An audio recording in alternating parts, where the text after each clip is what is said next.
The newest project made by Glitch Productions and gooseworx called The Amazing Digital Circus just came out. Featuring a variety of interesting characters in a crazy world, this show is the next indie show to arrive on YouTube. In this video I'm going to give a quick synopsis of what happens in the pilot, and then I'll move on to give my review of it. So the pilot starts off with the theme song introducing the cast of characters. We have Pomni, Kane, Ragatha, Jax, Gangle, Kinger, Zubul, and Kaufmo the Clown, who didn't show up to the theme song rehearsal, which will be relevant later. The core premise of the show is that the Amazing Digital Circus is about a rogue AI that relentlessly tortures 6 human souls for his own amusement. Pomni is the newest victim, and Kane shows her around the world. Kane gives the cast a challenge to gather the gloinks, which are little shaped creatures that steal things. Zubul immediately gets attacked by the gloinks, torn apart and carried somewhere else. The gang want to go find Kaufmo so he can meet Pomni. Kinger says that Kaufmo might have gone insane, which foreshadows the rest of the episode. Half of them split up to go collect the gloinks, while the other half go to meet Kaufmo.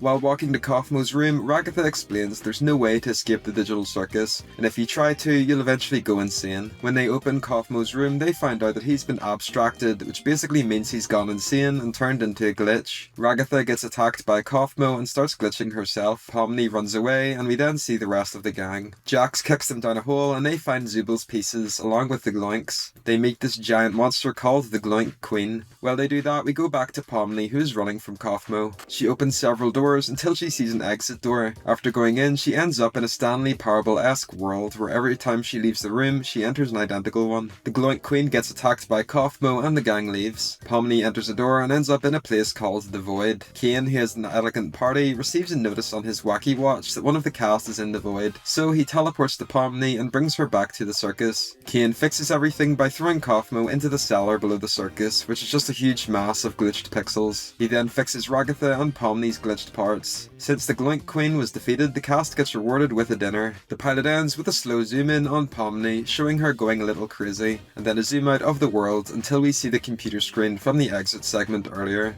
And lastly, the title of the show rolls. So with the synopsis covered, it's time to get into my review. I'll start off with the things I liked. Right off the bat, my favourite thing is the visuals. The show has this wonderful 3D style where it's like a mix of elements you'd see in video games such as Garry's Mod and modelling programs like Unity and Blender. Since the entire show has a circus and playground theme, everything has a glossy reflection with bright colours. As a result, everything is so vibrant and the graphics look wonderful. It genuinely looks like you're watching a video game, and some of the scenery reminds me of something like Poppy Playtime. Glitch has absolutely nailed the show's visuals, and I honestly think it's the best looking indie show I've seen on YouTube so far. The cast of characters is also really well done. Pomni is the main protagonist and my favourite out of the cast. While watching, I noticed Pomni's mannerisms and voice are extremely similar to Ina, and after checking the cast list, I realised she was voiced by Lizzie Freeman, who voiced Ina in Joel G's series. I'm a massive Ina fan, so if you like Joel G's series, you'll likely enjoy Digital Circus, since it has the same wacky animated style. Because of Pomni's gesture-like model, she performs a variety of interesting and funny expressions, which add a lot to her personality in my opinion. Jax is my second favourite character. He's voiced by Michael Kovac, who you probably recognise for his work in Glitch's other show Murder Drones, The Has-Been Hotel Pilot, Lackadaisy, and Billy Bust Up the video game. Jax is extremely funny and is mean to the rest of the cast, which stands him out so much. Michael nailed his role and did an awesome job voicing Jax. Following on from the cast, the sound design is also superb.